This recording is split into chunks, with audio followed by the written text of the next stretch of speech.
Before we begin, I need you to understand something. This isn't a story about cavalry charges or military tactics. This is a story about the single most catastrophic miscalculation in medieval warfare. A moment when 26,000 professional soldiers, safe behind walls that had never fallen, vanished from history in less than 48 hours. Not defeated, not routed, erased. What happened at Adrianople in the summer of 1205 wasn't just a battle. It was a lesson in how empires die, not with a whimper, but with the thunder of hooves and the silence that follows. Before you settle in, take a moment to like this video and subscribe to the channel. Let me know in the comments where you're watching from and what time it is there. Whether you're drifting off in Denver or wide awake in Warsaw, this story will take you somewhere else entirely. Now close your eyes and imagine this. You're standing on the walls of Adrianople in April 1205. Below you stretches one of the greatest fortresses in Christendom, a city that has stood for nearly 900 years, walls that have turned back Goths and Huns, Persians and Avars. You are part of a garrison that numbers in the tens of thousands, knights in full plate, crossbowmen, siege engineers, the finest soldiers Latin Christendom can produce. You have food for months, wells that never run dry, and you're about to face an enemy that shouldn't exist, a cavalry force so small that your commanders laugh when the scouts report their numbers. But in 2 days, you'll be dead. Everyone you know will be dead. The city will belong to an enemy that moves like smoke and strikes like lightning. And the empire you serve, the Latin Empire, the greatest crusader state ever carved from Byzantine flesh, will begin its slow, inevitable collapse toward extinction. This is the story of how it happened, how a tiny force of Bulgarian and Cuman cavalry did the impossible, how they turned military science on its head, how they proved that sometimes the greatest weapon isn't strength, it's understanding your enemy better than they understand themselves. Let's begin at the beginning, because every catastrophe starts with a decision that seems perfectly reasonable at the time. The Fourth Crusade ended not in Jerusalem, but in betrayal. In the spring of 1204, an army that had sworn to liberate the Holy Land instead sacked Constantinople, the greatest Christian city in the world. For 3 days, crusaders who had taken vows before God looted churches, raped nuns, melted down icons for their gold content, and divided the Byzantine Empire like butchers carving a pig. Pope Innocent III, who had called the crusade, wept when he heard what his soldiers had done. But weeping doesn't rebuild cities or resurrect the dead. From the ruins, the Crusaders built something new, the Latin Empire. They crowned Baldwin of Flanders as emperor, carved up Byzantine territories among the Frankish nobility, and told themselves they'd created something greater than what they'd destroyed. They were wrong, but they wouldn't realize it for years. In that first flush of victory, anything seemed possible. They'd taken the richest city in Europe. They controlled the Bosphorus. The whole world, they thought, would bow before Latin spears and Frankish discipline. But empires aren't built on looting. They're built on administration, legitimacy, and the consent, however grudging, of the conquered. The Latin Empire had none of these things. The Greeks hated them with a passion that burned hotter than Greek fire. The Venetians, who'd helped engineer the whole catastrophe, wanted trade concessions and gold, not governance. And surrounding this newborn empire were neighbors who saw not strength, but opportunity. To the north lay Bulgaria, and Bulgaria had a ruler who understood opportunity better than anyone alive. His name was Kaloyan, and the Latins called him Johannitsa, Little John, a diminutive meant to belittle him. But there was nothing little about Kaloyan's ambitions. He'd spent years building Bulgaria into a power that rivaled Byzantium itself. He'd negotiated with popes, married into Hungarian royalty, and built an army that combined the discipline of Bulgarian infantry with the terrifying mobility of Cuman horse archers from the steppes. The Cumans were the secret weapon everyone overlooked. Nomadic warriors who'd been pushed westward by the Mongol expansion, men who'd grown up on horseback, who could shoot backwards at full gallop, who understood warfare not as a series of set-piece battles, but as a fluid dance of movement and deception. When Kaloyan heard that the Crusaders had taken Constantinople, he didn't panic. He watched, he waited. He sent ambassadors with congratulations and offers of friendship. And he prepared for war with the patience of a man who knows that empires built on sand don't need to be pushed. They fall on their own if you just wait for the tide. Baldwin of Flanders, now Baldwin I, Latin Emperor of Constantinople, wasn't a fool. He was, by all accounts, a capable military commander, brave to the point of recklessness, and genuinely committed to making his new empire work. But he'd made the classic mistake of conquerors throughout history. He'd won a great victory and assumed that meant he was invincible.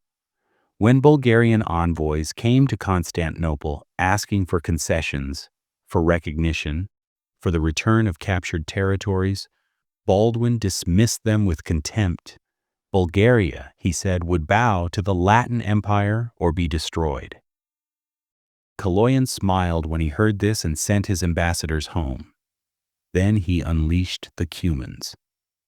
The first raids came in the autumn of 1204, probing attacks that struck Latin settlements in Thrace and vanished before reinforcements could arrive.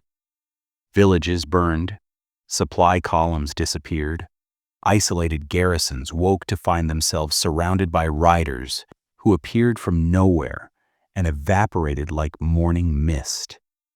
The Latins responded the way they always responded, with heavy cavalry charges and fortified positions.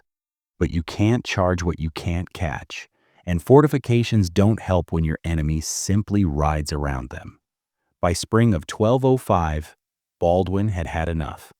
He assembled a relief force to march to Adrianople, a crucial fortress city that controlled the roads into Thrace. The city was under siege, not a traditional siege with siege towers and battering rams, but a loose encirclement by Bulgarian and Cuman forces that cut off supplies and harassed anyone who ventured outside the walls. Baldwin's plan was simple: march to Adrianople with overwhelming force, crush Kaloyan's army in open battle, and teach the Bulgarians that Latin steel was not to be trifled with. It was a plan that had worked for centuries. It was based on sound military principles, backed by historical precedent, and doomed from the start. Baldwin's army left Constantinople in early April 1205. Contemporary sources disagree on exact numbers. Medieval chroniclers were notoriously bad at counting, but most modern historians estimate Baldwin commanded somewhere between 14,000 and 20,000 men. This was a substantial force, a significant portion of the Latin Empire's total military strength. The corps consisted of heavy cavalry, Frankish and Flemish knights wearing three-quarter plate armor, mounted on destriers bred for strength rather than speed. These men were the tanks of medieval warfare, capable of smashing through infantry formations like hammers through clay.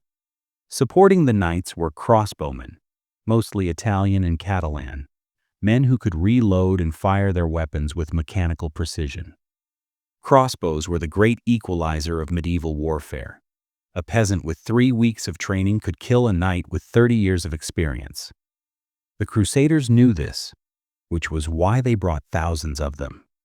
The army also included substantial infantry, siege engineers, supply wagons, and all the logistical apparatus that medieval armies dragged behind them like a snail's shell.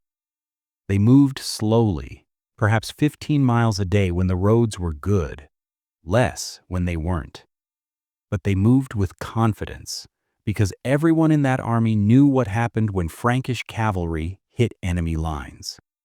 They'd seen it at Dorylaeum, at Antioch, at Jerusalem. When Latin knights charged, armies broke. It was physics. It was inevitable. What they didn't know, what they couldn't know, because they'd spent their entire lives fighting enemies who fought the same way they did, was that Kaloyan wasn't planning to meet them in open battle.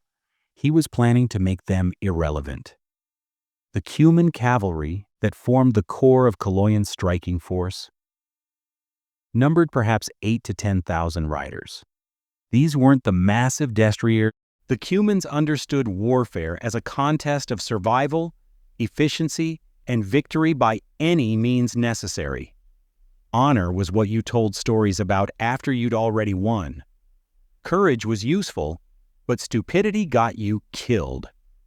The whole point of having superior mobility was never fighting on enemy terms. You harassed, you feinted, you drew your enemy out, exhausted them, and then you struck when they were too tired to resist. It was the warfare of the wolf, not the lion. And lions, for all their majesty, starve when the prey refuses to be caught. Baldwin's army reached Adrianople on April 13th, 1205. The city sat in a fertile plain surrounded by low hills, with the Maritsa River curving past its eastern walls. It was good cavalry country, which should have worried the Latin commanders. But when they saw Kaloyan's army, perhaps 15,000 men, Bulgarians and Cumans mixed, arrayed in the distance, they saw opportunity. Finally, the enemy was offering battle. Finally, they could do what they did best. What they didn't see was the trap being baited before their eyes. The siege of Adrianople had been going on for weeks before Baldwin arrived. But it wasn't a siege in the traditional sense.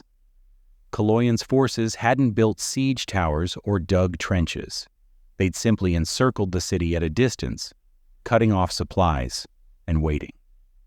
The garrison inside numbered perhaps 3,000 to 4,000 men, professional soldiers under the command of Latin nobles who'd been granted the city as part of the conquest's spoils. They had food, they had water. What they didn't have was hope. Every day they watched the Cumans ride in lazy circles around the walls, just out of crossbow range, occasionally loosing arrows that fell harmlessly in the dirt. Every night they heard the drums and chanting from the Bulgarian camp, and every morning they woke to find the noose tighter, the horizon emptier, the world smaller.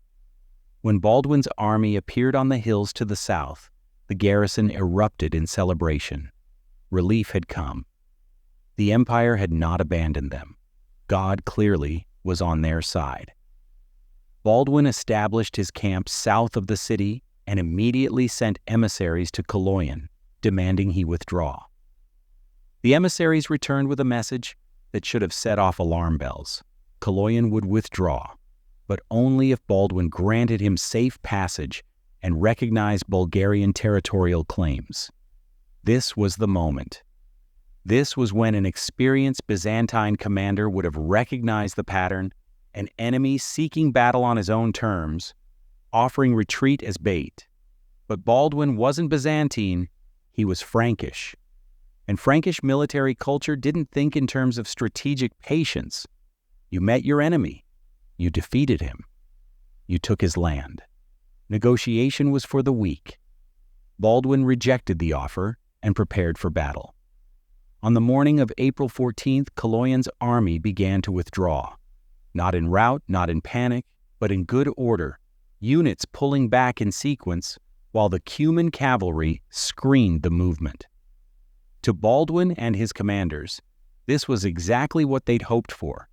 The enemy was retreating without a fight, probably because they'd realized they couldn't stand against Latin might.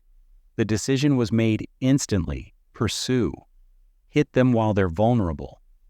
Turn an orderly retreat into a massacre. The Latin army poured out of camp in pursuit. The heavy cavalry led, because heavy cavalry always led. It was doctrine. It was tradition. It was what worked. Behind them came the crossbowmen, jogging to keep up. Behind them, the infantry and supply train already falling behind, because infantry always falls behind cavalry.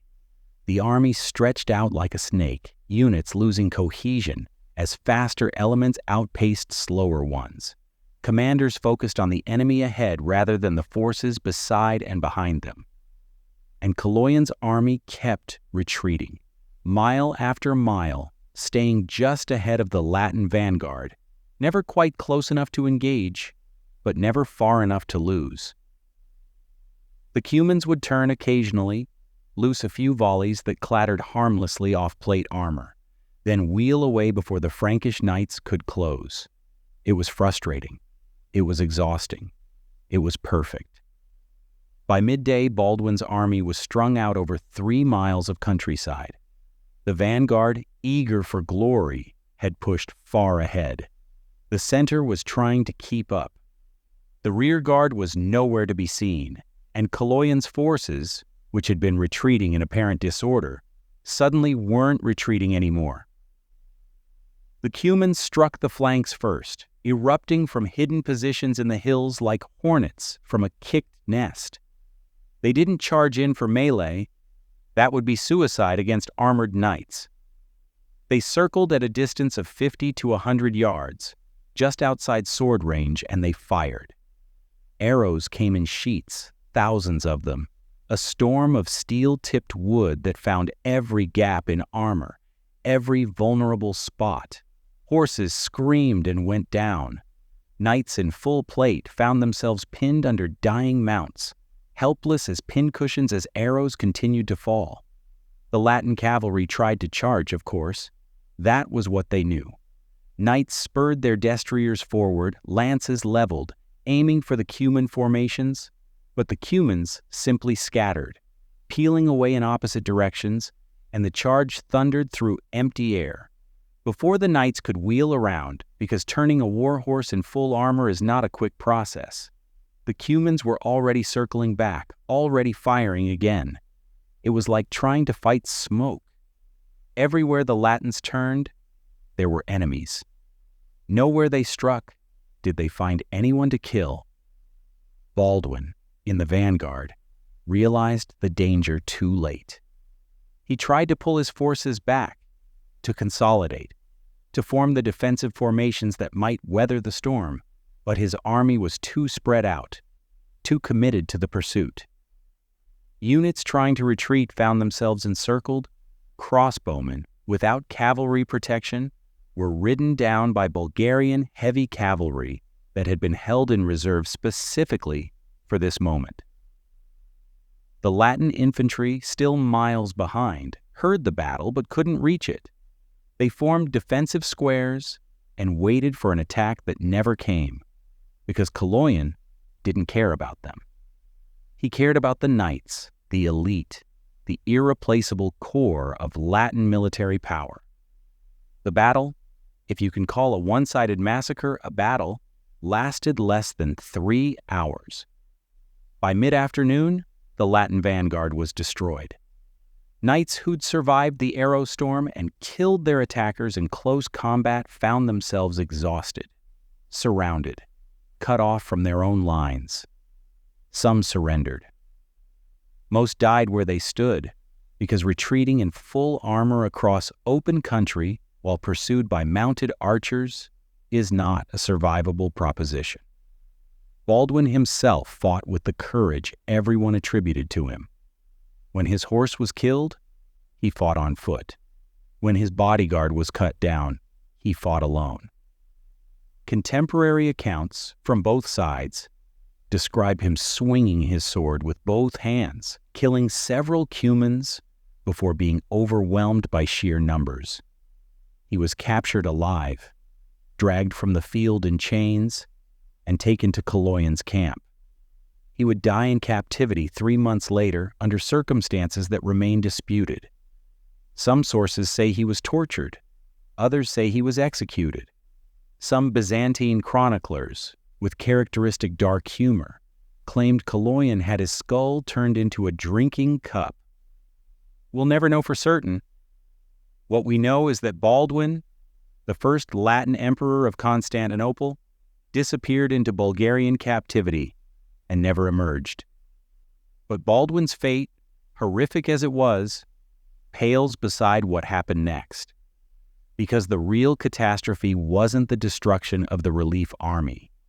It was what happened to the 26,000 men trapped inside Adrianople itself. Imagine you're in the garrison now. You've watched the relief army march out that morning with flags flying and trumpets blaring. You've seen them disappear over the hills in pursuit of the enemy. You've waited all day for the sounds of victory, the cheering, the return of the troops, the end of the siege. Instead, as the sun sets, you see something else. Riders approaching the walls, not Latin riders, Cuman riders. And behind them, Bulgarian infantry. And behind them, wagons carrying siege equipment. And on poles carried at the front of the column, you see the heads of men you knew, knights you drank with, commanders who promised you'd all go home. The garrison of Adrianople realized, in that moment, that the relief army was gone. Not defeated, gone, erased from existence. And now the siege was going to begin in earnest. What happened over the next 48 hours is documented in fragmentary and sometimes contradictory sources, but the broad outline is clear. Kaloyan didn't waste time with a traditional siege. He didn't build towers or dig mines or wait for starvation. He offered terms: surrender immediately, and the garrison would be spared. Resist, and everyone would die. The garrison, shocked and leaderless, after watching their relief force destroyed, debated through the night. Some wanted to surrender. Others argued they could hold out. The walls were strong, supplies were adequate. Maybe another relief force would come. They were wrong. No relief force was coming. The Latin Empire had just lost its emperor and most of its field army in a single afternoon. Constantinople was in chaos. The surviving nobles were fighting over succession. There was no one to send. By dawn on April 15th, Kaloyan's forces had begun the assault. Contemporary sources describe a coordinated attack using siege ladders, battering rams, and concentrated archery to suppress the defenders on the walls. But the real weapon was psychological. The garrison had spent the night watching fires burn in the distance, hearing the screams of wounded men being executed in Kaloyan's camp, seeing the corpses of their comrades displayed on pikes. They knew they were alone. They knew no help was coming. And when the assault began in earnest, the will to resist simply evaporated. By midday on April 15th, sections of the wall were in Bulgarian hands. By evening, Kaloyan's troops were inside the city. What followed was systematic butchery. The terms Kaloyan had offered, safety for those who surrendered, didn't apply once the garrison had chosen to resist. Bulgarian and Cuman troops moved through Adrianople street by street, building by building, killing anyone in Latin armor. Some defenders barricaded themselves in churches, hoping sanctuary would protect them. It didn't. The churches were burned. Those who fled the flames were cut down in the streets. By April 16th, Adrianople was silent. The entire garrison, 26,000 men by most estimates, though some sources put it higher, was dead. Not scattered, not routed, dead. Some sources claim a few hundred escaped during the night, fleeing across the countryside to carry news of the disaster to Constantinople. If they did, their arrival must have been like a visitation from hell. Blood-soaked, exhausted men babbling about armies that disappeared and fortresses that fell in hours. Kaloyan didn't occupy Adrianople. He'd made his point. He tore down sections of the walls so the Latins couldn't use the city as a base again, took everything of value, and withdrew. The ruins of Adrianople stood as a monument to what happened when you underestimated the enemy, when you assumed your way of war was the only way of war, when you mistook tactical superiority for strategic invincibility. The Latin Empire would survive for another 57 years, but it never recovered from Adrianople. It limped along, losing territory year by year, until the Byzantines reconquered Constantinople in 1261 and restored their empire. And even the restored Byzantines remembered the lesson Kaloyan taught: empires that don't adapt die. Enemies that you dismiss will bury you. And sometimes, the greatest weapon in warfare isn't strength, it's understanding. Let's step back now and examine what actually happened here, because Adrianople is more than just a historical curiosity. It's a case study in military transformation, a turning point where medieval warfare confronted something it couldn't process and broke against it, like waves on rock. The Frankish knights who died outside Adrianople weren't stupid. They were products of the most successful military system in Europe. Warriors who'd conquered England, Sicily, the Levant, and now Constantinople itself. Their tactics, heavy cavalry charges, fortified positions, combined arms, had proven themselves for generations. When you're a Latin knight in 1205, you have every reason to believe your way of war is superior, because everywhere you've gone, you've won. But military success breeds conservatism. When your tactics work, you stop questioning them. You stop adapting. You dismiss new threats as aberrations rather than evolutions. The Crusaders in 1205 were fighting the wars of 1095, using tactics that had worked against Seljuk Turks and Egyptian Fatimids. They hadn't evolved because they hadn't needed to. Success had made them rigid. Kaloyan and his Cumans weren't better warriors in any absolute sense. They didn't have superior weapons or armor. What they had was tactical flexibility born of necessity. The Cumans were steppe nomads who'd spent centuries fighting everyone: Byzantines, Rus, Pechenegs, Hungarians, and surviving by being adaptable. They'd learned to avoid enemy strengths and exploit enemy weaknesses. They'd learned that the point of warfare wasn't glory or honor, but victory. And that victory went to whoever best understood the battlefield. The composite bow that formed the Cuman's primary weapon wasn't superior to the crossbow in penetrating power or accuracy, but it was faster to reload, lighter to carry, and could be fired from horseback with devastating effect. A Cuman could loose 20 arrows, while a crossbowman was still cranking back his string. More importantly, the bow synergized with Cuman mobility. A crossbowman standing still could kill a knight at 200 yards. A Cuman archer moving at full gallop could kill that knight from 100 yards, then be gone before the knight's companions could react. The weapon wasn't better. The system was better. This is the pattern throughout military history. Dominant powers get locked into systems that worked in the past, while challengers innovate out of necessity. The Romans conquered the Mediterranean with heavy infantry, then struggled for centuries against mounted archers they couldn't pin down. The Byzantine Empire mastered combined arms warfare, then nearly collapsed when the Seljuks introduced horse archery at scale. The Crusaders conquered the Levant with shock cavalry, then spent 200 years losing territory to Mamluk horse archers who'd learned from the Mongols. Adrianople was the moment this pattern caught up with the Fourth Crusade's legacy. The Latin Empire was doomed from conception, built on conquest without legitimacy, ruling a population that hated them, surrounded by enemies who wanted them gone. But Adrianople accelerated the timeline. It killed the emperor. It destroyed the field army. It shattered the myth of Latin invincibility. After Adrianople, every enemy of the Latin Empire knew they were vulnerable. Every subject population knew resistance was possible.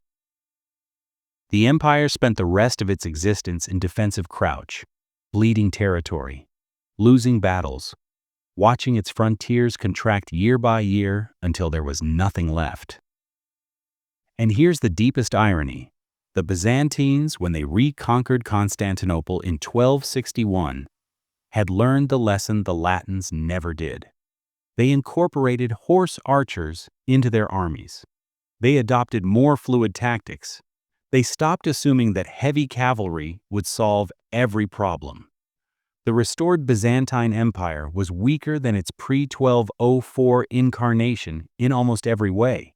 Smaller, poorer, less populous. But it survived for another 2 centuries, until the Ottomans finally conquered it in 1453 because it had learned to adapt. Kaloyan died in 1207. Possibly assassinated, possibly killed in battle. The sources disagree. Bulgaria went through a period of instability and civil war, eventually becoming a Byzantine client state. The Cumans were gradually assimilated or pushed further west, their distinct identity dissolving into the populations they'd conquered or allied with. Within a century, nobody remembered the names of the warriors who'd won Adrianople. History forgot them because they were on the wrong side of the narrative. Barbarians who defeated civilized Christians, nomads who beat knights, an enemy that wasn't supposed to win. But for a moment in April 1205, they were perfect. They were a military system operating at peak efficiency, facing an enemy that didn't understand what was happening until it was too late. They were the answer to a question the Latins didn't know they were asking. What happens when your tactics become predictable? When your strengths become vulnerabilities? When the enemy refuses to fight the way you expect? The answer is Adrianople. The answer is always Adrianople. Let's talk about numbers for a moment, because numbers are how we make sense of the incomprehensible. 26,000 is a lot of people. It's a mid-sized town. It's every single person in a large university, students and faculty and staff gone in 2 days. If you lined up 26,000 people shoulder to shoulder, the line would stretch for 16 miles. If they filed past you in single file, taking 1 second each, you'd stand there for 7 hours, watching them pass. 26,000 people have names, families, histories, futures that will never happen. Medieval sources treat these numbers casually because medieval sources always treat numbers casually. Chronicles from the period will tell you an army numbered countless multitudes, or 100,000, when they mean more than I could estimate. But even allowing for exaggeration and poor counting, even if the real number was 15,000 or 20,000, the scale of the disaster remains unimaginable. This was the equivalent of losing an entire modern military division, officers, equipment, institutional knowledge, in 48 hours. And the psychological impact was worse than the numerical loss. The Latin Empire had been built on the assumption of military superiority. Crusaders had conquered Jerusalem against impossible odds. They'd taken Constantinople when everyone said it couldn't be done. The entire imperial project rested on the belief that God favored Latin arms, that Frankish knights were invincible, that civilization would triumph over barbarism. Adrianople shattered that narrative. If an emperor and his army could disappear in an afternoon, if a fortress garrison could be erased overnight, what did that say about God's favor? What did that say about invincibility? And here ends the part 1. Comment for part 2. I will create another video on your interest.